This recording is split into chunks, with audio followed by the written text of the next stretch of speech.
오늘 말씀 제목은 내 마음에 두신 기쁨이란 제목으로 말씀을 나누고자 합니다.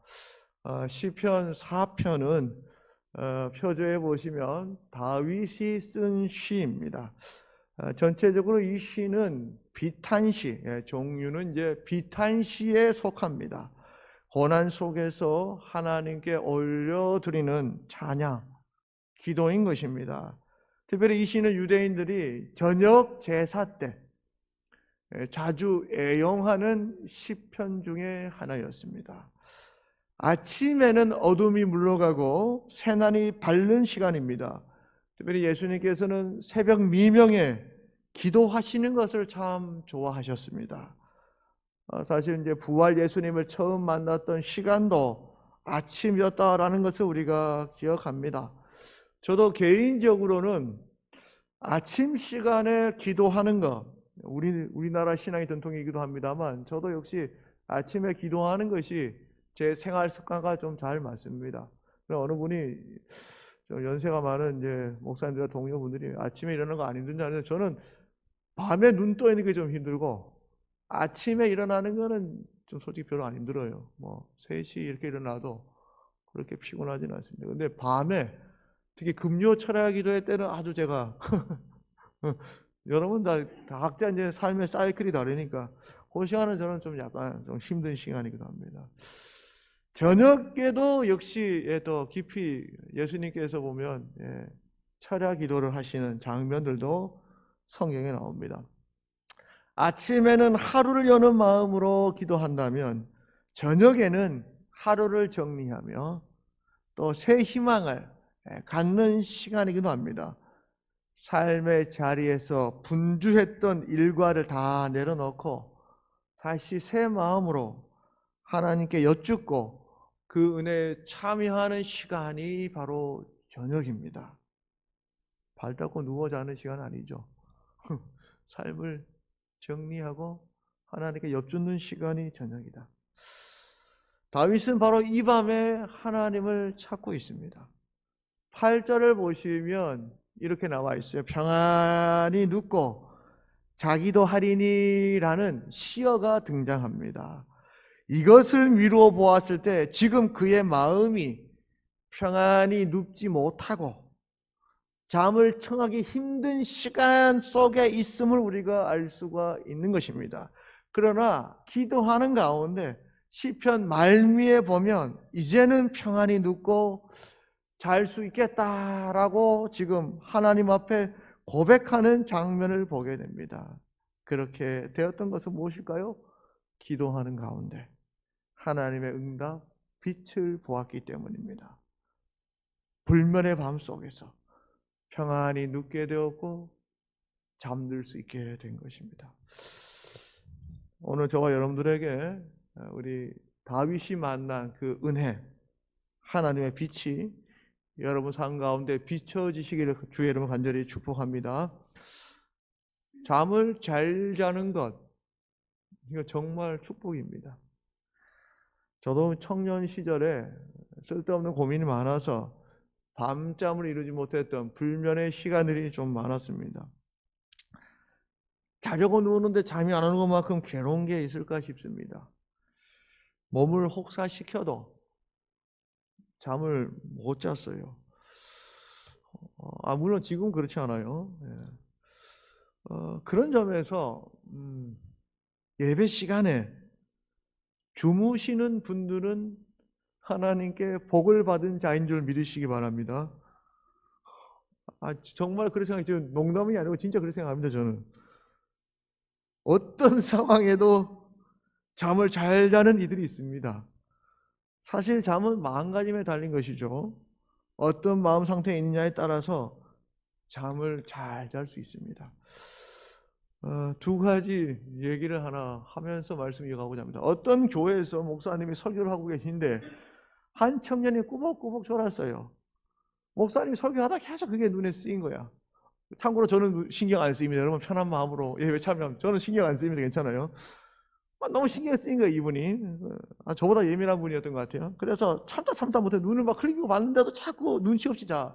그래 안 돼가지고 그 옆에 계신 이제 연세가 지극한 권사님에게 말씀했대요.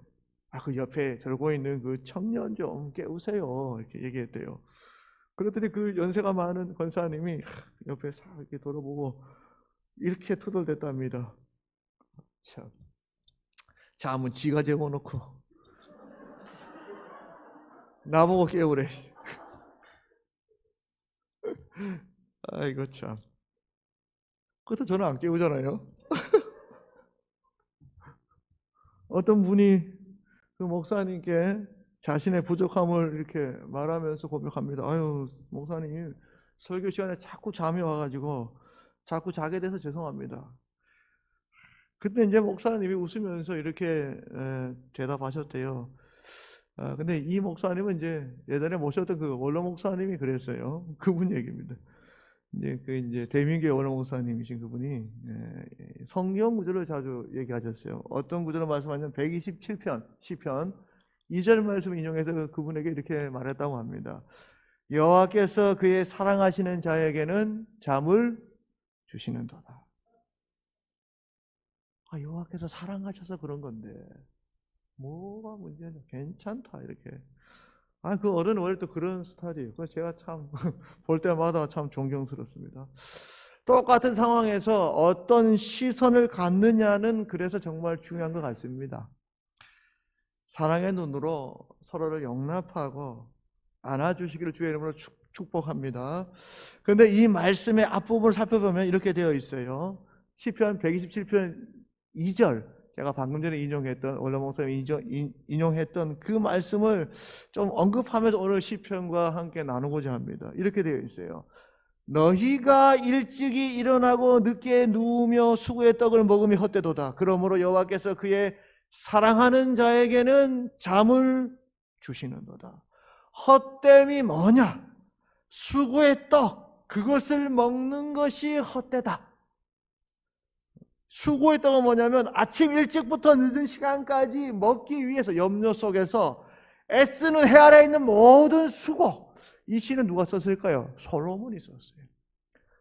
인생의 그런 애씀의 수고가 하나님의 도우심 없이는 헛되다. 그걸 말하는 거예요.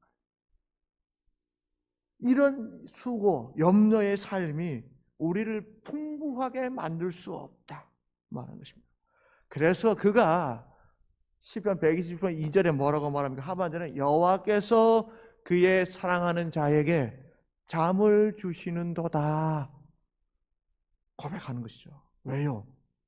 걱정과 근심은 내 수고로 회복되는 게 아니다. 해결되는 게 아니다. 하나님께서만이 우리의 염려를 해결해 주신다. 나의 수고로 내가 평안히 잠들 수 있을까? 아니다 이 말이죠. 불면의 반입니다. 아무리 노력해도 부족하고 불안합니다. 우리 아이들이 잠을 잘 잘 때를 생각해 보시기 바랍니다. 어떨 때 잘 잡니까?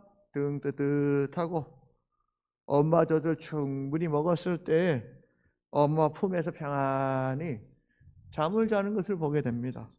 울던 아이들도 배불리 먹고 나면 곤히 잠이 듭니다.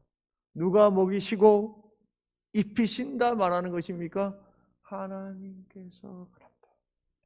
잠을 주신다는 것은 육신이 부족해서 막 잠을 쏟아지고 잠잔다는 뜻이 아니라 하나님이 그 마음을 평안케 한다. 내가 어떻게든 살아보려고 아둥바둥 수고하고 애썼는데 이게 헛돼. 우리에게 어떤 은혜가 있냐? 하나님이 사랑하시는 자에게 그 사람이 편안하게 잠을 잘 수 있다. 그래서 이 시편의 1절, 2절 전문을 다시 읽어보면 또 깊이가 다릅니다. 이렇게 되어 있어요. 제가 봉독할게요. 시편 127편 1절, 2절. 여호와께서 집을 세우지 아니하시면 세우는 자의 수고가 헛되며 여호와께서 성을 지키지 아니하시면 파수꾼의 깨어있음이 헛되도다. 너희가 일찍이 일어나고 늦게 누우며 수고의 떡을 먹음이 헛되도다. 그러므로 여호와께서 그의 사랑하시는 자에게는 잠을 주시는도다. 누구 때문에 내가 편하게 잠을 잘까? 내 수고? 내 노력? 내가 이루는 성과? 아니다 이 말이죠. 하나님 때문에 내가 평안히 잠을 잔다. 왜냐? 하나님이 나에게 잠잘 수 있도록 여건을 열어주시니까. 사랑하는 성도 여러분, 오늘 우리 하나님께서 여러분을 평안케 하시기를 간절히 축복합니다. 오늘 시편은 127편의 저자 솔로몬의 아버지가 되는 사람이죠. 다윗이 쓴 시입니다. 1절에 보시면 이렇게 말씀하고 계세요. 내 의의 하나님이여 말합니다. 하나님의 성호를 부를 때에 내 의의 하나님이라고 부르짖고 있습니다. 내 의의 하나님이란 어떤 하나님을 말하는 것입니까? 내 의의 하나님이라는 것은 뭐냐? 내가 의롭다는 사실을 아시는 하나님이란 뜻입니다. 내 의의 하나님은 내 의로움을 아시는 하나님. 공동 번역에는 이 부분을 이렇게 묘사했어요. 내 무죄함을 밝히시는 하나님. 모두가, 이 시인의 얘기입니다. 모두가 자신을 범죄자 취급하고 있는 상황입니다. 죄인 취급합니다. 여러분 혹 이런 시선을 당해 보신 적이 있습니까? 시선이 가져다 오는 고통이 있습니다. 여러분이 어떤 눈으로 보느냐에 따라서 사람을 살릴 수도 죽일 수도 있는 것입니다. 간음하다 사람들에게 잡혀온 한 여인이 있죠. 예수님 앞에 끌려왔습니다. 사람들의 시선은 그녀를 죽이려고 합니다. 그러나 또 다른 시선이 있습니다. 그 시선은 그녀를 살리는 시선이었습니다. 요한복음 8장 3절에는 이렇게 돼요. 서기관들과 바리새인들이 음행 중에 잡힌 여자를 끌고 와서 가운데 세우고 말합니다. 이것은 예수님께서 아침에 성전에서 말씀을 가르칠 때 일어난 사건입니다. 음행 중에 잡힌 여인, 아마 옷차림도 말이 아니었을 것 같습니다. 서기관과 바리새인들에 의해서 자신의 적나라함, 죄성이 사람들 앞에 온전하게 드러나게 된 것입니다. 돌에 맞을 상황이었습니다. 그 여인은 어떤 표정이었을까요? 또한 그 여인을 바라보는 사람들과 종교 지도자들의 얼굴은 어떤 표정과 어떤 시선으로 그녀를 보았을까요? 저기에 가득 찬 눈이었을 것입니다. 사람들 머리에는 율법이 떠오릅니다. 맞아. 모세 율법에는 이러한 여자를 돌로 치라 하셨지. 예수님도 그렇게 말씀하지 않을까? 사람들은 떠올립니다. 그리고 그런 시선으로 그녀를 바라봅니다.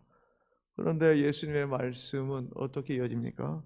너희 중에 죄 없는 자가 먼저 돌로 치라. 여러분 이 장면을 음미해 볼 필요가 있습니다.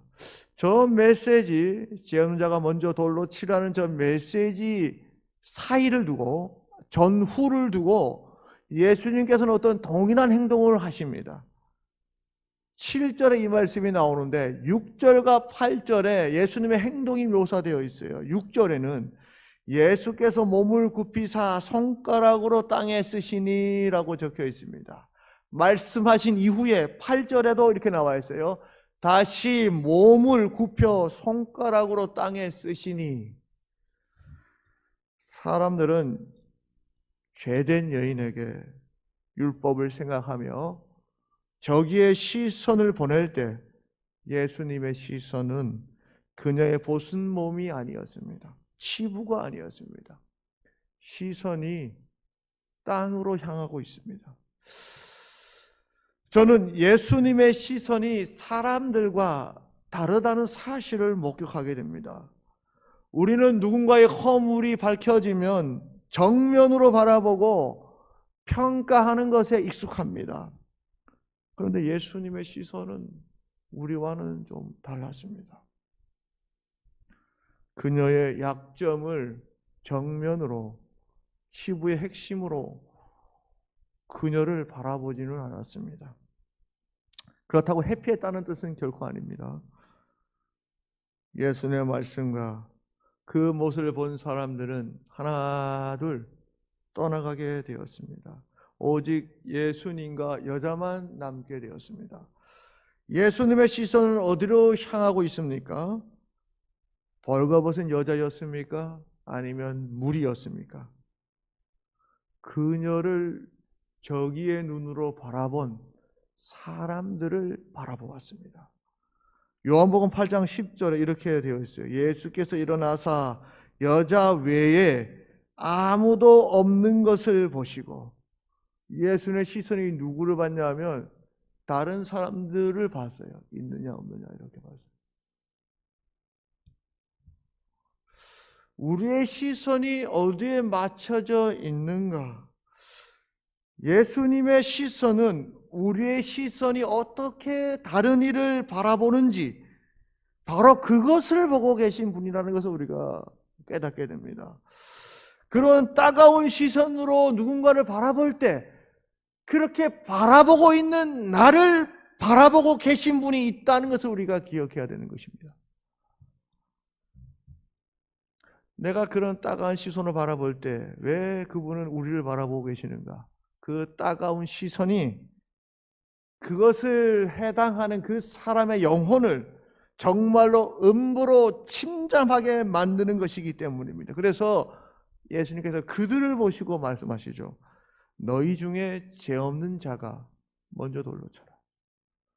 그 여인에게 너 왜 이런 죄를 졌어? 라고 말하기 전에 물론 이후에 다시 죄를 짓지 말라고 말씀하십니다. 그런데 먼저 선행되는 말씀은 뭐냐면 죄 지은 여인을 보지 않았어요.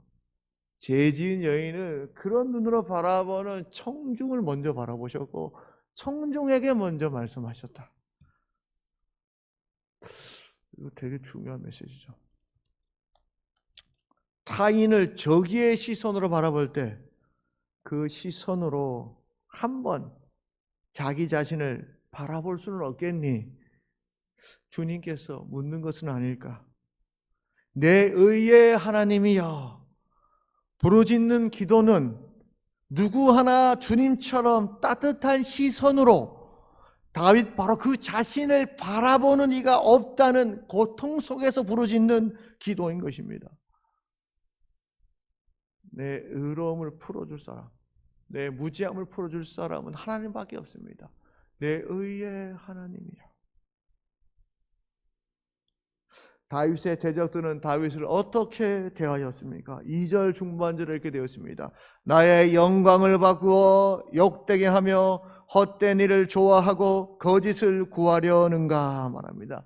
다윗을 욕되게 하였습니다. 거짓과 헛된 일을 꾸미고 그를 모함하였습니다. 자신은 무죄하나 모두가 그를 유죄로 선고하며 옥죄어 오고 있는 것이지요. 억울하고 답답합니다. 밤에 잠들지 못할 스트레스, 고통이 그에게 있는 것입니다. 여러분, 이런 상황에서 기도를 드려본 적이 있습니까? 그가 부르짖는 하나님은 어떤 하나님입니까? 1절 중반절에 이렇게 고백하고 있습니다. 곤란 중에 나를 너그럽게 하셨사오니 말합니다. 곤란 중에 있을 때마다 자신은 그래도 하나님이 자신을 너그럽게 대하셨다 말하고 있습니다. 세상 사람들이 모두가 나를 저기의 시선으로 바라보고 둘러싼다 할지라도 그분만은 가늠한 여인을 바라봤던 주님처럼 그분만은 나를 너그럽게 대하신다 믿고 있었던 것입니다. 여러분, 너그럽게 하다, 이 말은 원어로 라하브라고 합니다. 라하브라는 단어는 어떤 뜻이냐면 공간을 넓힌다는 뜻을 가지고 있어요. 공간을 넓힌다. 그렇다는 것은 너그럽게 하다는 말은 무슨 말이냐? 하나님께서 나를 위해서 공간을 넓히셨다는 뜻이 됩니다. 옥죄어오는 저기와 고통 속에 깝깝합니다. 옥죄어옵니다. 옴짝달싹 할 수 없는 자신의 실존의 상태에 있는 나를 위해서 공간을 열어주신다는 뜻입니다. 숨 쉴 수 있도록 공간을 열어주신다. 어떤 공간인가요? 숨 쉴 수 있는 공간, 쉴 수 있는 공간. 여러분, 그 학창 시절에 10,000원 버스를 탄 적이 있습니까? 네. 그때 내가 사랑하는, 제가 위층 잠깐 봤어요. 여학생, 여러분 다 연애했던 경험이 있습니까? 물론 저는 연애를 안 했습니다. 거의 여학생이 있어요. 만원 버스에, 그러면 얼마나 불편한 거 붙이고, 그러면 어떻게 합니까? 여자친구가 힘들지 않도록 본인이 이렇게 뒤에서 공간을 만들어주죠. 이렇게 버텨서 사랑하는 이가 이를 위해서 양옆으로 사람들이 밀려들지 못하도록 막아주는 거.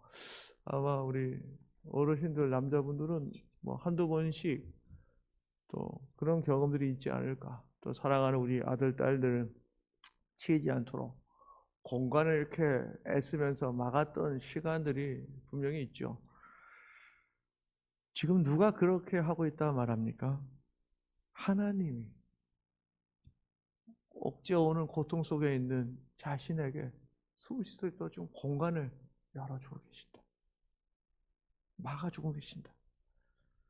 이 하나님은 어떤 분이냐? 다윗은 이렇게 고백하고 있습니다. 3절에 자기를 위하여 경건한 자를 택하신 분이라고 고백하고 있습니다. 여기서 말하는 경건한 자는 누군가요? 기도하고 있는 다윗입니다. 택한 분은 누굽니까? 하나님입니다. 그런데 왜 갑자기 이렇게 기도하고 있는 것인가요? 여러분, 이 배경은 이제 아들 압살롬 그리고 그 선택한 사람들을 향해서 지금 이렇게 기도하고 있는 것입니다. 세상 모두가 압살롬을 선택하였다 할지라도 나를 선택하신 분은 지금 쫓겨나고 있는 상황이에요. 나를 선택하신 분은 하나님이십니다. 경건한 자를 택하셨다. 이 상황에서 내가 하나님께 향한 이 경건은 멈추지 않고 있다라는 고백이기도 한 것입니다. 하나님이 나를 그래도 선택하셨다. 신앙인은 이것 하나만으로 충분한 것이 아닐까요? 심지어 다윗은 하나님께서 나를 선택한 것은 바로 하나님 자신을 위한 일이었다고 고백하고 있는 것입니다. 그러니 어찌 다윗의 기도를 하나님께서 물리칠 수가 있겠습니까? 한편 이 상황 속에서 다윗을 따르던 추종자들, 병사들이 있죠.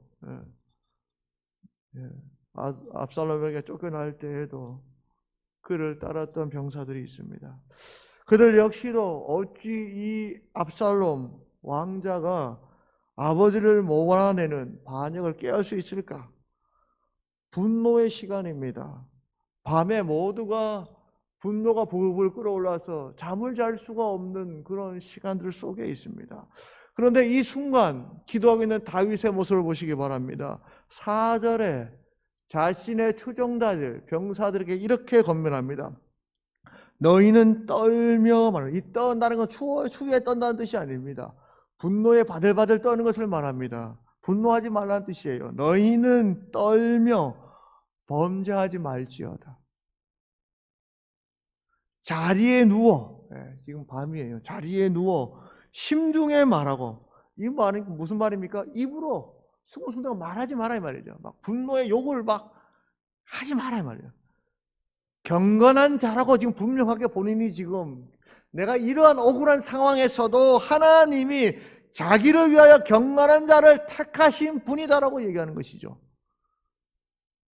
우리의 경건함을 너가 해치면 안 돼. 분통이 터지죠. 입으로 범죄하고 싶어요. 막 떠들고 싶어요. 그런데 어떻게 말합니까? 너희는 떨며 범죄하지 말지어다. 자리에 누워, 그럴 때일수록 자리에 누워 심중에 말하고, 심중에 말하면 말하지 말라는 뜻이죠. 네 속으로만 말해라. 그 다음에 뭐 어떻게 하라고요? 잠잠할지어다.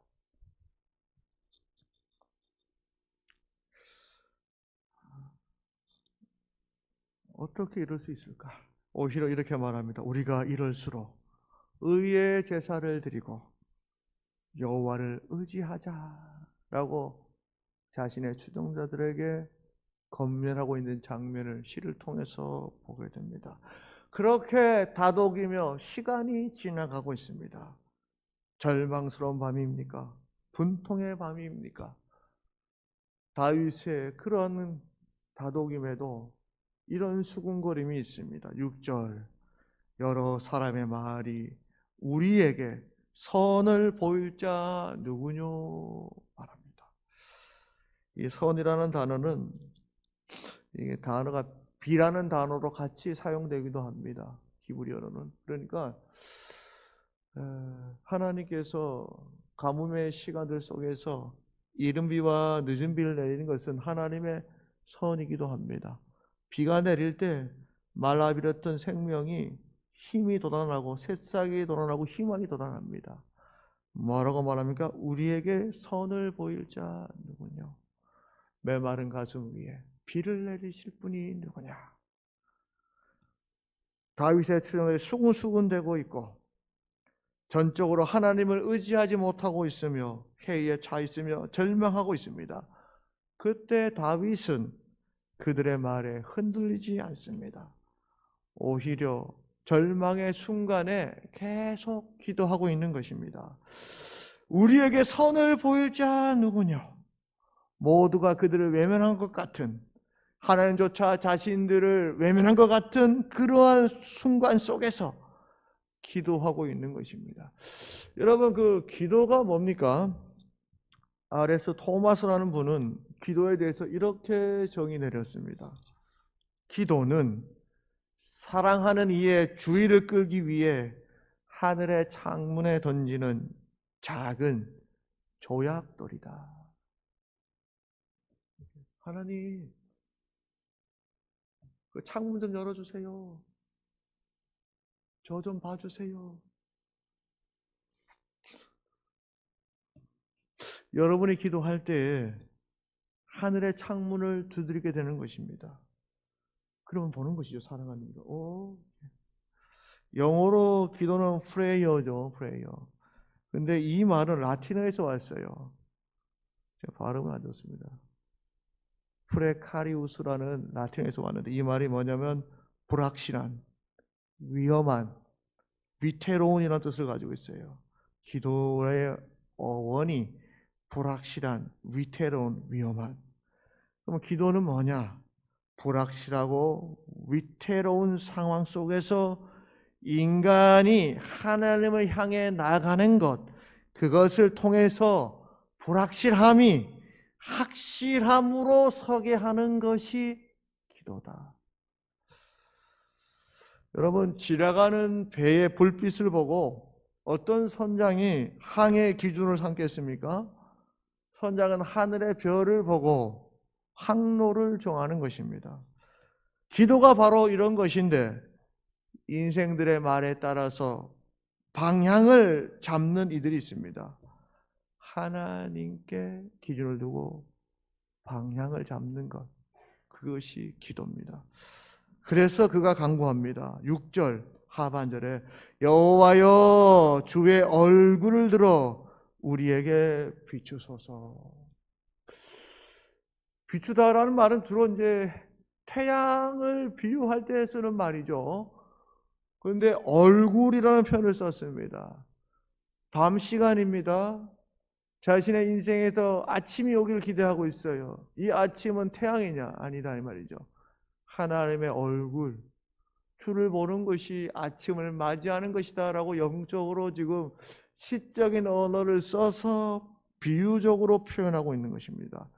이 표현을 이렇게 보자니 약복 강가에서 밤새워 씨름했던 야곱의 모습이 생각납니다. 씨름 이후에 약복강을 건너고 쩔뚝이며 걸어갈 때에 형을 보게 됩니다. 형 뒤편에선 아침 해가 밝아오고 있어요.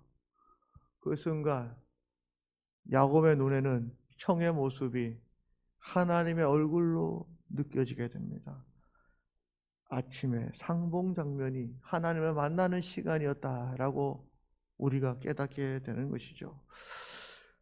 다윗이 얼마큼 기도했을까요? 어느덧 해가 떠오른 아침을 보게 됩니다. 밤새 기도한 다윗, 이제 그의 마음에는 저 떠오르는 햇잎처럼 여호와께서 자신을 비춘다는 사실을 깨닫게 되었습니다. 그 순간 걱정이 사라지고 기쁨이 충만합니다. 7절 이렇게 되어 있어요. 주께서 내 마음에 두신 기쁨은 그들의 곡식과 새 포도주가 풍성할 때보다 더하니이다. 쫓겨나는 시간 속에서도 그의 마음은 풍성합니다. 어째서 그렇습니까? 하나님께서 자신을 여전히 너그럽게 대하시고 계시고, 저 떠오르는 햇님처럼 주의 얼굴이 자신에게 비추고 있다라는 사실을 기도하면서 깨달았기 때문입니다. 그 순간 이렇게 고백합니다. 8절, 내가 평안히 눕고 자기도 하리니. 잠을 잤다는 말입니까? 자지 못했다는 말입니까? 못 잤어요. 그러나 이제는 편안하게 잘 수 있겠구나. 왜 그렇습니까? 나를 안전히 살게 하시는 이는 오직 여호와이시니라 라는 사실을 깨달았기 때문입니다. 바뀐 것은 없으나 기도를 통해서 하나님이 자신과 함께하고 있다는 사실을 깨달은 다윗, 그 순간 아침이 밝아서나 이제 잘 수 있구나. 오늘 이런 평안함이 여러분의 있기를 주의 이름으로 간절히 축복합니다.